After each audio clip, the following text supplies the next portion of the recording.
Bienvenidas y bienvenidos a un nuevo episodio de Ingeniería y Ciudad, el podcast donde exploramos el presente y el futuro de nuestras ciudades desde la ciencia, la ingeniería y la planificación urbana. El día de hoy tenemos el honor de contar con un invitado cuya trayectoria es clave para entender uno de los mayores desafíos ambientales de nuestras ciudades.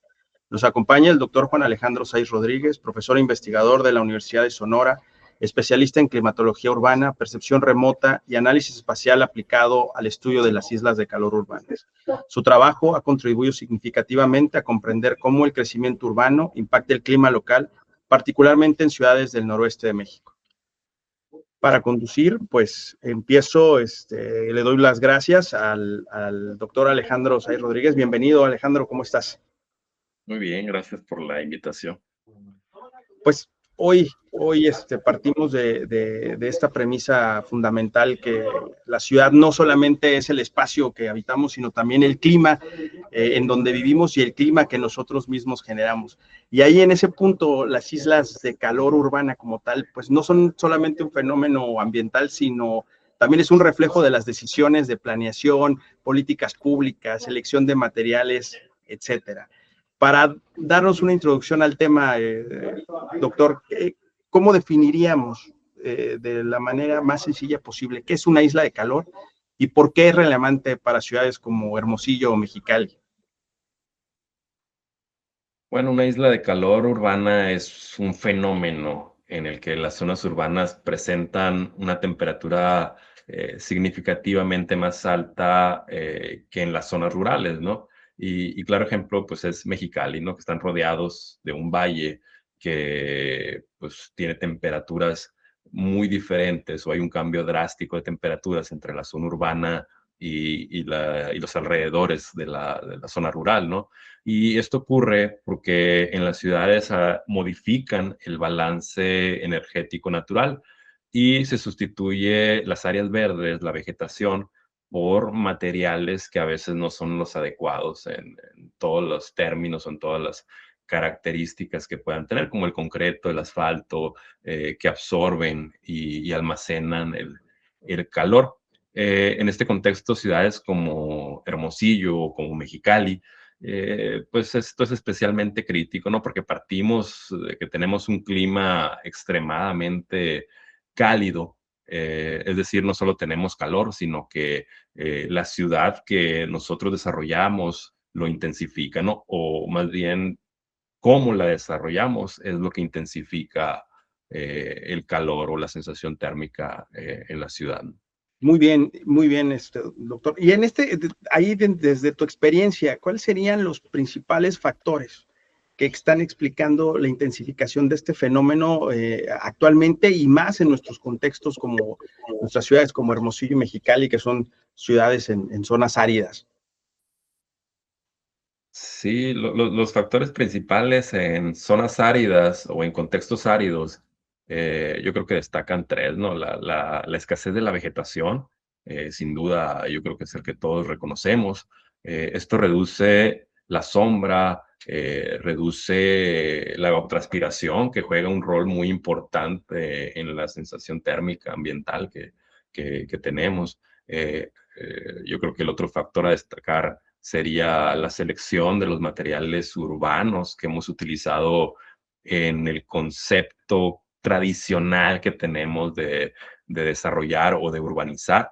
Y pues estos materiales que hemos optado por utilizar tienen una alta capacidad de absorción térmica, ¿no? Y eso pues nos ha jugado en contra. Lo otro pues puede ser con factores ambientales, ¿no? Pues, como pues ya sabemos, vivimos en zonas desérticas con baja humedad y pues esto limita el enfriamiento natural del ambiente, ¿no? Pero si lo ponemos junto con las otras dos proporciones o los otros dos factores, pues eso se intensifica más todavía. Entonces, a esto pues se suma a lo mejor el diseño urbano, un poco adaptado al clima que tenemos, ¿no? Y esto pues hace un rol ahí de urbanización versus el clima desértico que tenemos, ¿no? Y que establece pues condiciones desfavorables para un hábitat adecuado para nosotros dentro de la ciudad, ¿no? Podríamos decir entonces que el diseño, la manera en que estamos diseñando nuestras ciudades actualmente no está combatiendo la isla de calor, sino que la está fabricando. Estamos fabricando calor.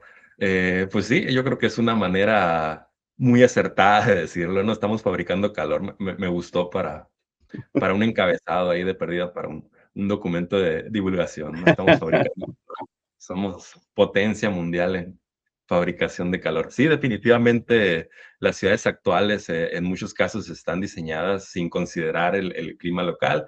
Tomamos normativas de otras zonas, de otras regiones y no las tropicalizamos. Tenemos calles sin sombra, exceso de pavimento, falta de áreas verdes, genera una especie eh, te voy a poner ahí otra frase, ¿no? Infraestructura del calor, ¿no? Que pues nos juega en contra, ¿no? En contra de lo que queremos de nuestra ciudad. Y pues bueno, tenemos que estudiarla, tenemos que comprenderla, analizarla y hacer propuestas adecuadas, ¿no? Para romper con esa fábrica de calor que tenemos en nuestras ciudades. Andamos creativos, ¿no? Oye, Inspirados. yo recuerdo que trabajamos juntos hace algunos años en un artículo, justamente allá hablando de esto y hablando de tu área de expertise, que ya son los sistemas de información geográfica, la teledetección, etcétera, percepción remota. Justamente teníamos aquí el tema de trabajando en la isla de calor en Mexicali, y habíamos identificado recuerdo en ese artículo que traíamos como 2.2, 2.20 y tantos metros cuadrados de área verde por habitante en Mexicali, pero uno de los hallazgos de ese artículo que encontraste fue que solo una fracción de esa vegetación, solo el 1.2%, era efectiva contra la isla de calor. Más allá de saber que no toda el área verde es efectiva contra la isla de calor, lo otro desde el punto de vista social, ambiental y hasta de salud pública, interesante en ese artículo fue este gap que tenemos entre los 2 metros que tenemos, 2.2 en Mexicali, contra los 4 metros que te pide la Secretaría de Bienestar, o los 8 que sugiere la OMS, o los 16 metros cuadrados por habitante que pone como óptimo la Organización de las Naciones Unidas. Entonces, estamos en un gap espantoso para poder cumplirlo. Y aparte, no hay necesariamente una correlación directa entre la cantidad de áreas verdes y la eficiencia de la isla de calor. ¿Cómo podemos entender esto? Ese, ese estudio me gusta mucho, ¿no? Porque vemos datos, vemos información y muchas veces inclusive en redes oficiales como una especie de propaganda, ¿no? De así estamos, así vamos. Y se nos olvida analizar, pues, realmente qué tanto efecto tiene esa área verde, ¿no? Y lo que nos dice, pues, esos estudios, esas imágenes que se analizaron, pues, muestra patrones claros, ¿no? Hay un incremento en la mancha urbana y no toda la vegetación juega un rol, digamos, efectivo dentro de la ciudad, ¿no? Vemos zonas en donde a lo mejor tenemos vegetación, pero aún así, se presentan temperaturas inclusive más elevadas que una zona en donde no hay tanta vegetación, pero tiene vegetación que realmente sí es efectiva. Entonces, áreas con vegetación o cuerpos de agua son significativamente más frescas, eso sí lo sabemos. Sin embargo, hay cierto tipo de vegetación que no refleja o no interviene ni en la reducción de temperatura, ni en la mitigación de inundaciones. Entonces, a eso es a lo que le llamamos vegetación efectiva, ¿no? A la que sí, digamos, tiene un efecto significativo en la reducción de temperaturas, inclusive 4, 5, 6 grados centígrados sobre el promedio en un buffer alrededor, ¿no? De la zona donde se encuentra la zona vegetada, que sí es apropiada y sí tiene una cobertura vegetal adecuada para la zona. Y entonces hablamos de esa efectividad porque esos indicadores nos dicen tenemos tanta cantidad de vegetación y entonces eso nos puede marcar una mala pauta de lo que debemos hacer. Entonces, básicamente nos están diciendo cualquier vegetación nos funciona, cualquier árbol, cualquier parque, nos está funcionando, y eso no es cierto, ¿no? Nos pueden decir, tenemos 300 parques, 400 parques y lo vamos a incrementar a 500, pero ahora, ¿qué tipo de elementos tiene ese parque realmente para que funcione dentro de nuestra área urbana, ¿no? Eso es lo importante, ¿no? La efectividad que tiene esa vegetación. Correcto. Y ahí entonces veríamos que nos hace falta más ingeniería, más ciencia, ¿no? Para el diseño también de este tipo de áreas verdes como tal.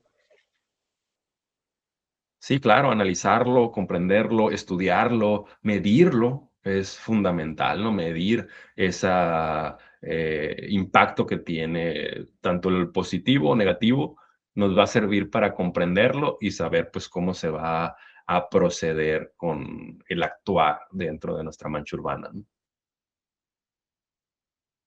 Otro de los hallazgos, ahí me interesa no solo la parte técnica, que esto es una de las cosas que hemos hablado en clase mucho, ¿no? A veces esta clase de planeación urbana y desarrollo sustentable está en el programa educativo de Ingeniería Civil y por tal es una materia con un fuerte componente de ingeniería civil como tal, o sea, del medio natural, la parte física, los componentes, etcétera, todo lo que analizamos. Sin embargo, siendo la ingeniería civil la más social de las ingenierías, no podemos dejar de lado esta parte social. Y en ese sentido, uno de los hallazgos de este artículo también en el que trabajamos hace algún tiempo, que era para la ciudad de Mexicali, era la coincidencia de los aumentos de la isla de calor con niveles sociales que pueden estar en vulnerabilidad, a diferencia de otros espacios de mayor potencia económica que tienen más áreas verdes. Claro. Mi querido Mexicali. Lo digo con todo el cariño que le tengo a la ciudad de Mexicali, ¿no? Pero es un nicho de oportunidades para actuar en donde, pues bueno para ustedes porque pues va a venir mucho trabajo en el futuro, muchas oportunidades de áreas de investigación, de estudiar y de aplicar la ingeniería, ¿no? Entonces, bueno, en el sentido de la isla de calor, pues Mexicali, digamos que tiene esa oportunidad, ¿no? Como decíamos, tiene esa brecha en donde ustedes van a aplicar el conocimiento y pues van a buscar reducir la isla de calor que no, pues bueno, no nos afecta a todos por igual dentro de la mancha urbana y entonces la estrategia y de cómo van a planear o cómo van a actuar va a ser muy particular en cada región, en cada zona y va a tener muchas implicaciones, ¿no?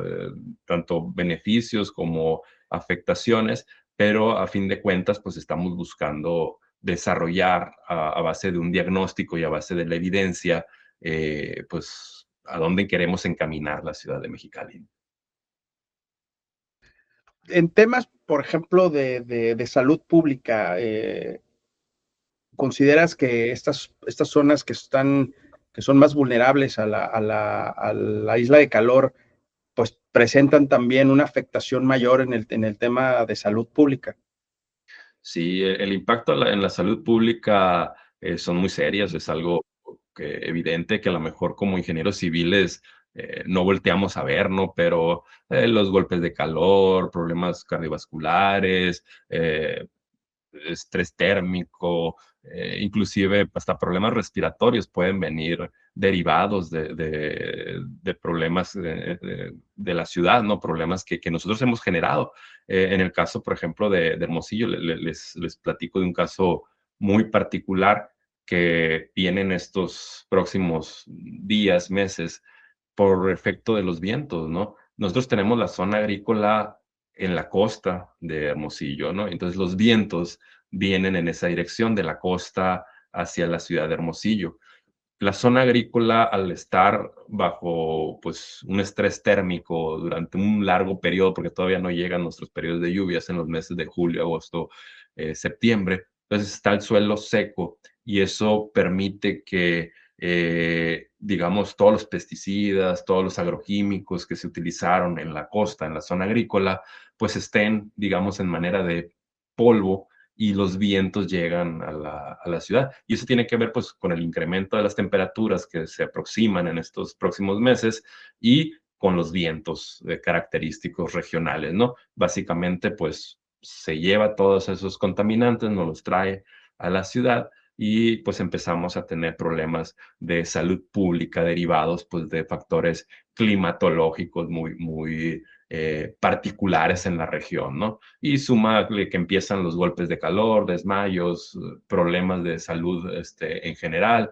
Eh, es complicado, ¿no? Vivir en una ciudad así y pues tenemos que aprender como ingenieros a observar también que eso es responsabilidad de nosotros, ¿no? La forma en la que construimos o el concepto que tenemos de urbanizar, un concepto muy tradicional que como ingenieros tenemos que empezar a cambiar desde ahorita, ¿no?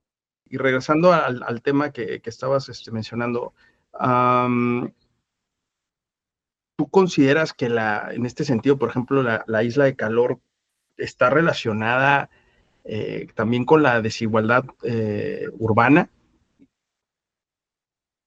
Sí, yo creo que podríamos considerarlo así, ¿no? Como una especie de injusticia climática urbana, ¿no? En el sentido de que, pues sí, es algún fenómeno donde pues, los impactos ambientales no nos pegan igual a todos, se distribuyen de una manera irregular que pues afecta más a un sector que a otro, no se puede decir. Y esa afectación viene desde las características del tipo de vivienda, de la ubicación de la vivienda, el tipo de desarrollo, las capacidades adquisitivas del sector, tienen que ver, juegan un rol muy importante, ¿no? De qué tanta área puedes disponer para destinar la área verde dentro de tu vivienda. El mantenimiento pues resulta a veces también un impacto en los bolsillos de la gente que no cualquiera esté dispuesto a poner de su bolsa, ¿no? Entonces, pues bueno, ahí es en donde entran las políticas públicas en pues hacer esa brecha más pequeña, ¿no? Entre un sector y otro y también la planeación urbana en dónde ubicamos ese tipo de viviendas, ¿no? No es lo mismo una zona, digamos, de interés social pegadita a una zona industrial que rodeada de, vamos a suponer, parques o áreas verdes o inclusive hasta terreno natural, ¿no?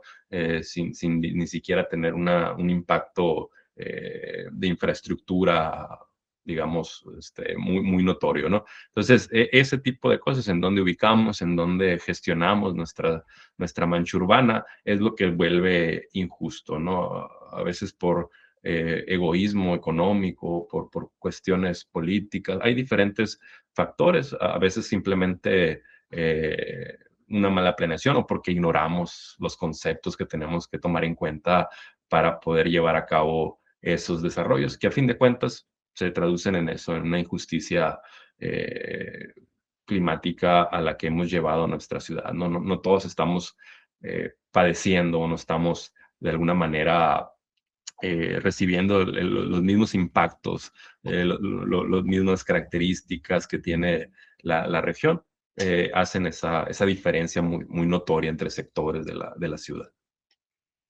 Definitivamente, y coincido contigo, me gustó, suscribo el término de injusticia climática urbana, me parece que sí, sí lo es. De hecho, en uno de nuestros trabajos que hicimos con el doctor José Misael Ruiz Guibert, amigo común, colega, acerca del Flood Vulnerability Index para Mexicali, encontramos que las zonas con mayor áreas verdes tienen mayor resiliencia a eventos de inundación. Podremos coincidir que obviamente si tienen mayor área verde, pues también son más resilientes a temas de isla de calor. Eh, Sin embargo, pues estas zonas están relacionadas con estratos socioeconómicos altos, ¿no? De tal manera que los estratos socioeconómicos más bajos pues tienen menos capacidad respuesta ante estos fenómenos y complica, ¿no? Entonces, creo que creo que es importante manejarlo como tal, como una injusticia climática urbana, y pues tendremos que tener la política pública enfocada en ir solventando o ir mitigando esa vulnerabilidad que tenemos ante este tipo de fenómenos. Y podríamos, creo que tenemos muy bien diagnosticado, tenemos las herramientas, hemos diagnosticado de alguna manera sólidamente nuestras ciudades en cuanto a este tipo de fenómenos. Pero uno de los propósitos de este espacio en donde compartimos con los estudiantes no solo es, no solo es la crítica, ¿no? Como tal de lo que estamos viendo, sino las propuestas de solución. Entonces, yo te preguntaría a ti, ¿cuál sería la estrategia? ¿Qué, desde tu óptica, desde tu experiencia, cómo podríamos plantear una estrategia? ¿Cuál sería la estrategia más efectiva para mitigar las islas de calor? Yo creo que de las estrategias más efectivas que nos han llevado las investigaciones actuales, y yo creo que coincides en esto, es la infraestructura verde, ¿no?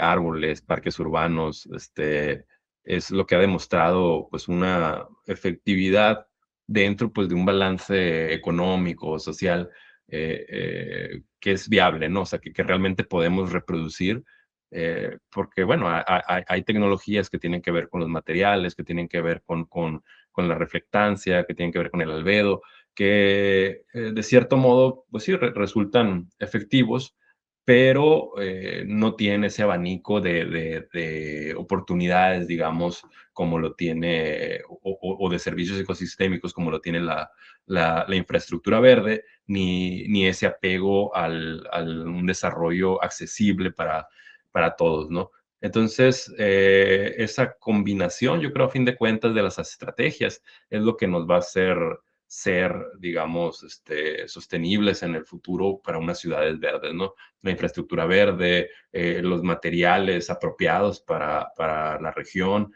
y un diseño urbano apegado a lo bioclimático, ¿sí? Una sinergia entre la infraestructura tradicional, la infraestructura verde, la propuesta de materiales adecuados y una buena planeación urbana, es lo que nos va a llevar a tener la estrategia definitiva, ¿no? Para una ciudad que queremos y que nos merecemos a fin de cuentas. Correcto, coincido contigo. Tengo una gran expectativa acerca de temas de infraestructura verde. Sin embargo, si tenemos la capacidad técnica, por ejemplo, a diseñarlas, ya lo conocemos, y podemos plantear algunas soluciones, están muy demostradas en la literatura y en algunas otras ciudades donde ya se ha implementado, ¿por qué no lo hemos hecho? O sea, ¿por qué no se ha masificado esto? Sabemos cómo y no lo hacemos. ¿Qué está pasando? Desde tu óptica, de tu experiencia, ¿qué sucede con este tema? Buena pregunta. La principal razón es que, pues bueno, a lo mejor somos buenos en algo, ¿no? Pero siempre pecamos en otra área, ¿no? Y vemos como que, nuestras investigaciones, las propuestas que hacemos, eh, tienen alguna posibilidad, ¿no? De representar algo significativo o hacer un cambio dentro de las manchas urbanas, y a veces no sabemos hacerlo llegar a las agencias, a los tomadores de decisiones, y entonces tenemos que trabajar en eso, hacer equipo, empezar a acercarnos también a cuestiones públicas, a cuestiones políticas, a cuestiones sociales que nos permitan, pues, hacer llegar esa información que hemos venido trabajando desde hace tiempo, y hacer equipo con asociaciones, con la política, con cuestiones gubernamentales, y trabajar en conjunto para encaminar a la ciudad eh, que todos habitamos, ¿no? También tenemos que manejarlo así, o sea, no solamente nosotros estamos trabajando por la ciudad, también están los encargados, el gobierno, están agencias, pero a veces, pues como nosotros no sabemos acercarnos a esas cuestiones políticas, a lo mejor a ellos les hace falta también un poco de información y así nos podríamos complementar, ¿no? Sí, definitivamente coincido contigo. Creo que hay una desconexión desde la academia, quizá el lenguaje que usamos o las vías de comunicación que tenemos nosotros típicamente es la publicación de artículos científicos en revistas indexadas, eh, que van obviamente a un público que conoce del tema, ¿no? Lo que ya están buscando es la innovación, están buscando otro tipo de cosas, y a veces esa desconexión con temas de, pues, más locales, más en entornos mucho más de divulgación, creo que eh, pues ahí es donde es el área de oportunidad. De hecho, este espacio responde a esa necesidad, en donde justamente aprovechamos esta clase con los estudiantes en tiempo real para poder traerles la visión de expertos, como tu caso, en un tema muy particular, para que ellos también se vayan sensibilizando. Eventualmente llegarán a los puestos de decisión, a los puestos de política pública, a los puestos de gobierno, y quizá ya tengan una noción distinta, saben que se pueden hacer cosas diferentes, y eso sería pues es nuestra trinchera, ¿no? Y también tender el puente a los encargados de la política pública, a los planeadores, a los tomadores de decisiones, de que pues estamos aquí listos para apoyar. A veces no nos hablan o a lo mejor no nos entendemos. Creo que hay áreas de oportunidad para trabajar. Pero en este sentido, ¿tú crees que ayudaría, si sería viable, sería lo óptimo para el nivel de problema que tenemos? Porque esto no está sencillo, vamos lentos con esto. ¿Tú crees que deberíamos de incluir ya criterios de mitigación térmica en todos los nuevos desarrollos urbanos, en todas las nuevas eh, etapas de crecimiento de nuestras ciudades? ¿Crees que sería necesario que fueran tomados en cuenta obligatoriamente? Sí, creo que es algo que ya se tendría que estar normando, ¿no? Es fundamental para lograr un cambio a corto o mediano plazo, ¿no? En cuanto a un cambio que urge en la ciudad. Y sí tiene que ver mucho lo que comentas de a lo mejor nuestras fuentes de divulgación eh, no están enfocadas a un sector que, digamos, está en posición ahorita de tomar las decisiones del rumbo que va a tomar la ciudad. Entonces, sí creo que un espacio como este, pues, puede ser un buen acercamiento y es fundamental para eso, ¿no? Lo que comentas de que si las normativas tienen que adecuarse, sí, o sea, cambia, así como cambian las características ambientales, así como vamos encaminados a ciudades cada vez más cálidas en nuestra región, así tienen que adaptarse también las normativas en a esa misma velocidad, a esa misma sinergia que tiene el cambio climático y cómo nos va a estar afectando en nuestra zona. Y más importante aún, las políticas que vamos a cambiar tienen que ser integrales a nuestra región, tienen que ser específicas para las características climatológicas y los fenómenos naturales que pues estudiamos y que muchos investigadores de diferentes universidades plasman en esos documentos, en esos papers que comentas, y hay que comprenderlos así. Son la línea o la tendencia a la que va nuestra ciudad y la normativa tiene que ir junto con esa línea de tendencia para podernos ir adaptando, para podernos hacer resilientes. Pues ya urge esa adaptación de la ciudad. Correcto. De hecho, pues es un llamado ahí a los legisladores locales y a los tomadores de decisiones, que los municipios incorporen este tipo de herramientas. Creo que serían adecuadas, serían necesarias, ¿no? Y nos permitirían, pues, de alguna manera participar todos en un problema de todos, ¿no? Al final del día, la ciudad es el espacio donde todos nos desarrollamos y vivimos.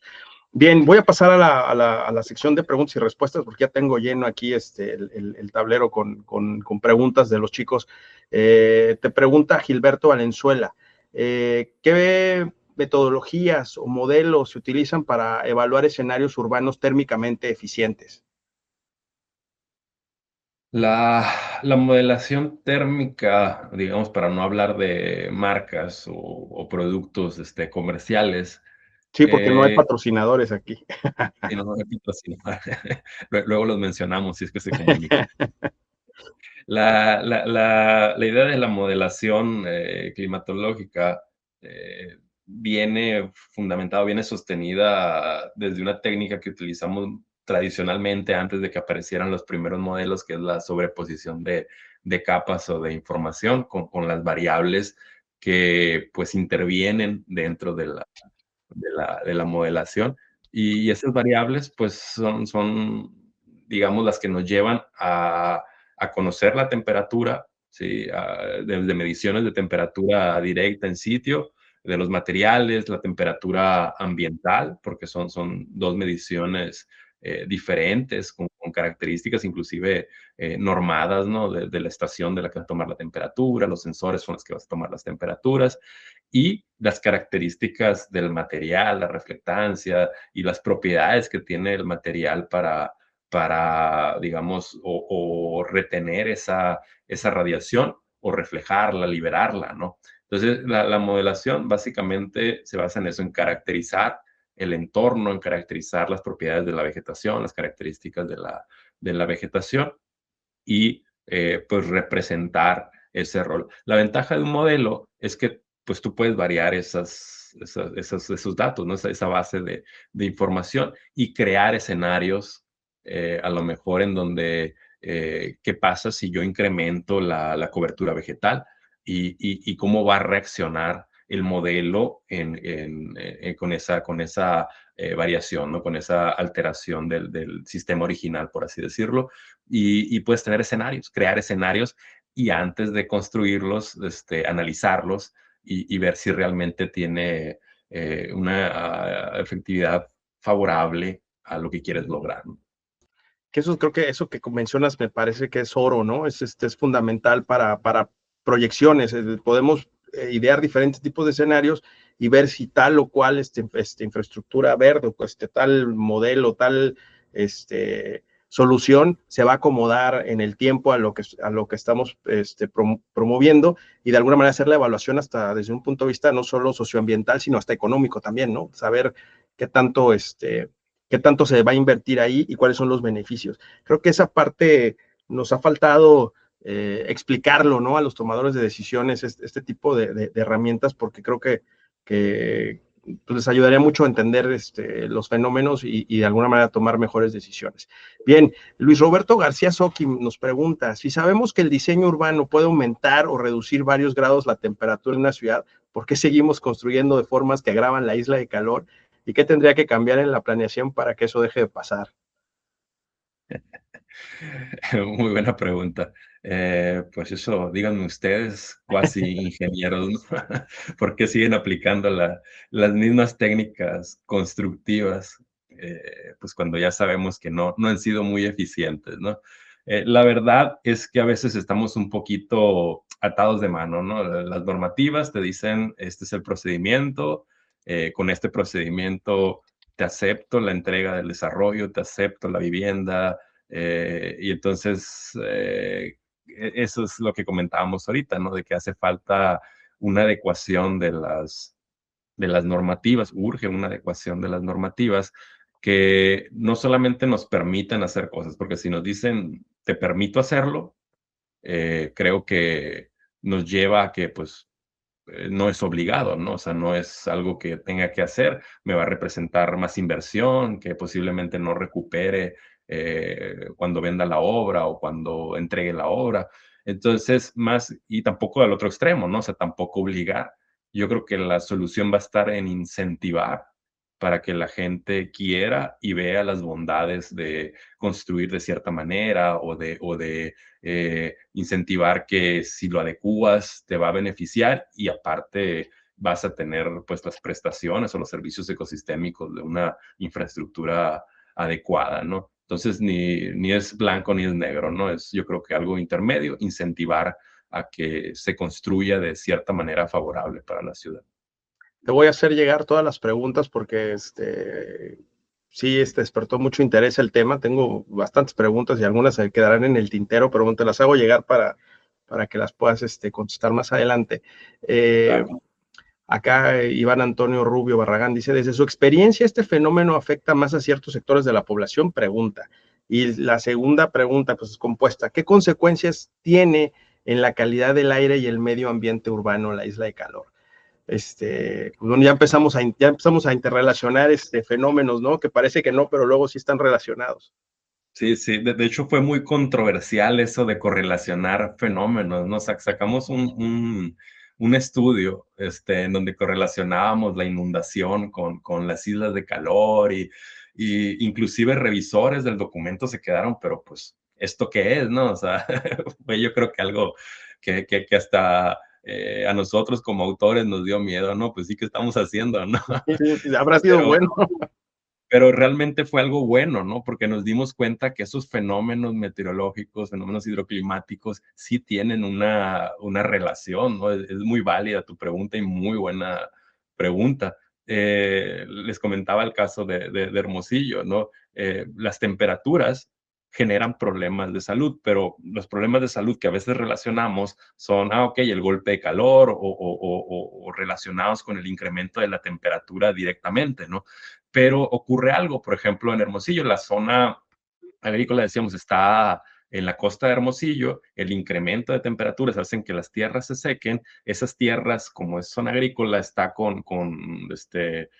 agroquímicos, pesticidas, etcétera, y los vientos vienen de la costa de Hermosillo hacia la ciudad, y eso pues genera problemas de respiratorios, problemas de alergias, problemas de asma, ¿no? Ahorita es un tema de cada año repetitivo en este periodo, de hecho estamos justo por entrar a ese periodo crítico, ¿no? Los vientos de marzo, famosos vientos de marzo, pues no tenemos todavía la temporada de lluvia, entonces el suelo está seco, permite que esas partículas vayan al ambiente por el efecto de los vientos, el incremento de la temperatura. Entonces, bueno, pues todo eso tiene una relación y debemos de comprenderlo. En Mexicali pasa algo similar, o sea, las zonas agrícolas también la tienen alrededor. Eh, Hace mucho tiempo, no me gusta hablar mucho de ese tema, pero hace mucho tiempo intentaron solucionar ese problema de la contaminación en el agua y creo yo que se la agravaron por las propuestas de obra, de embovedar, de los canales embovedados y todo, que estuvieron muy de moda tiempo atrás, ¿no? Y lo veían como eso, como la tecnología que podía solucionar el que tú no estuvieses en contacto con esa contaminación, pero ya nos dimos cuenta que no, aprendimos bueno, por desgracia, a veces con el fracaso de ciertas obras, que pues no es lo correcto, ¿no? O sea, cómo interactuamos y cómo están correlacionados todos esos fenómenos. Queremos solucionar uno, pero a lo mejor me altera otro. Y entonces tenemos que aprender a visualizar todo el panorama y aprender a observar esos otros fenómenos que se van a alterar si yo altero uno de ellos o si yo modifico las características de uno de ellos. Definitivamente. Pues, tengo muchas preguntas, pero bueno, voy a irme con la última ya por cuestión de tiempo. Alison Armida Peñuri te pregunta, siendo miembros de la academia, ¿de qué manera la misma puede asumir un papel más activo en la mitigación de la isla de calor urbana, fomentando que tanto docentes como estudiantes se involucren en la generación de soluciones para sus ciudades? Ok, yo creo que ahí es mucho responsabilidad de nosotros y de intenciones de ustedes, ¿no? Yo creo que sí hay los medios en donde podemos actuar, eh, no solamente dejar en el papel la evidencia, ¿no? Hacer prototipos, hacer proyectos, conseguir recursos, bajar recursos. Hay maneras en donde podemos acceder a recursos y seguir aplicando y demostrando pues lo que funciona y descartando lo que no, ¿no? Y aprender de eso. Pues todo empieza ahí, en ustedes y en la, digamos, vocación y en el querer de sus profesores también, que ustedes se relacionen, se acerquen con ellos, también les propongan, porque también nos gusta mucho eso, nos agrada mucho eso cuando los alumnos tienen esa iniciativa, ¿no? digamos, cosquillita por aprender y por acercarse a nosotros, y nosotros también aprendemos mucho de ustedes, ¿no? Principalmente, yo creo que una lección que nos han dado fundamental es en la difusión de la información. Esto lo aprendimos de ustedes, ¿no? Esto yo creo que nos llevan una ventaja enorme en difundir información y todos aprendemos de todos. Entonces, ahí empieza todo. Hay medios, hay, digamos, caminos que tomar desde la academia, con ustedes como alumnos, acercarse a los investigadores conocen esos medios, esos programas, esas convocatorias en donde se puede conseguir el recurso, no solamente para hacer la investigación, sino también para aplicarla, ¿no? Y yo creo que eso es muy importante y eso va a ser la pauta o el pasito que se va a dar para que eso se difunda y se evidencie, yo creo que de una manera más clara de que funciona y no solamente en modelos, ¿no? De acuerdo, definitivamente, y yo añadiría, ¿no? Parafraseando a John F. Kennedy, ¿no? No te preguntes qué va a hacer tu país por ti, sino qué vas a hacer tú por tu país, ¿no? Al final del día también hay un asunto de que ustedes asuman ese rol de liderazgo en estos temas, ¿no? Y aplicar todo el conocimiento que es en las aulas y cómo como ingenieros lo pueden aplicar ya en el laboratorio, en el gran laboratorio que es la ciudad, ¿no? Creo que hay grandes áreas de oportunidad para resolver problemas y generar un bienestar socioambiental y también económico para ustedes resolviendo este tipo de cosas, ¿no? Entonces, ahí está. Por último, para cerrar, quiero agradecer al doctor Alejandro Sáez Rodríguez por haberse tomado el tiempo, por compartir con nosotros su experiencia. Le pediría ¿con qué te quedas de la conversación, Alex? Pues me quedo con que qué ciudad es la que debemos de construir, ¿no? Que todos reflexionemos ese camino que vamos a tomar, que yo creo que lo que estás haciendo a manera de divulgación me parece correcto, me parece muy acertado el que busquemos otras formas de difundir la información y no solamente pues en documentos científicos.